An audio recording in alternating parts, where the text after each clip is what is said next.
Школьная ярмарка на центральном рынке в Назрани. Есть товар на любой вкус, цвет, кошелек. От ассортимента рябит в глаза. Рай для неискушенного покупателя. Вот только цены, они традиционно высокие перед стартом учебного года. Например, рюкзак можно купить в среднем от 1 до 4 тысяч рублей. Но всегда ли мы задумываемся, за что платим такие деньги?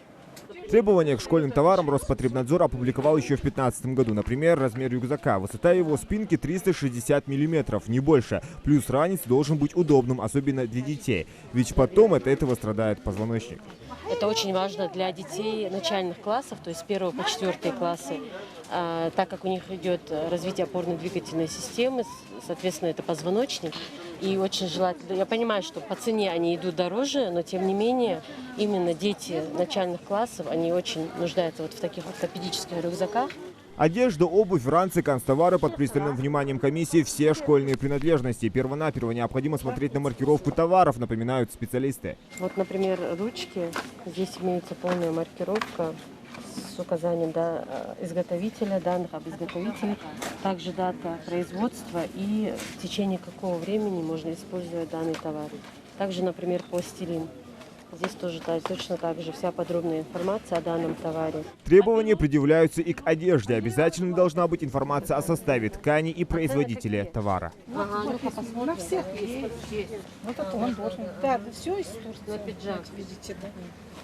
Вот только сопроводительные документы не у всех, как и ценники, которые должны быть на каждом товаре. Продавцы исправляют нарушения на месте. Сотрудники Роспотребнадзора разъясняют, накладные обязательны. И это не прихоть комиссии. На каждый товар должна быть накладная, должны быть сертификаты соответствия, либо ссылка на номер сертификата соответствия на каждый товар. То есть это и канцелярские товары, и школьная форма, книги и так далее. Отсутствие документов на товары не удивляет. Зачем они нужны, если покупатели не спрашивают? Многим важнее цена. На качество обращаем внимание и то, что уступает хорошо.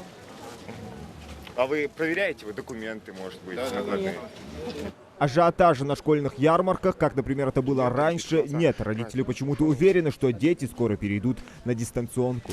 Разный слух, Инстаграм, а что слух же из-за слухов, наверное. Держь что, ты яхаш, дней 20 получится, да, ты яхаш. Я говорю, что швейки же, поэтому, я думаю, поэтому. Цендах, шех бунах, халзяги, эцки, дарья, на первое время хамается. Канцтовары. Безопасность и здесь на первом месте. Покупатели привыкли смотреть на обложку. Но это тот самый случай, когда внешний вид не главное. В выборе тетради обращается внимание на прочность бумаги. Чем она прочнее, тем лучше, чтобы она не просвечивала с другой стороны, чтобы чернила не просвечивали. Также обращается внимание на разлиновку.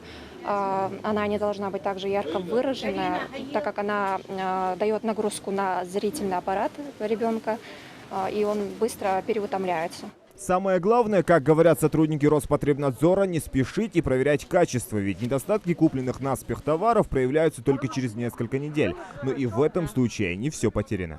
В любом случае, если чек не выдан, в любом случае, если товар оказался некачественным и вы хотите вернуть, и продавец отказался, в любом случае пишется заявление к нам в управление, подробно описывается вся ситуация, и в любом случае мы выходим на этот объект и проводим расследование по этой жалобе, по этому обращению.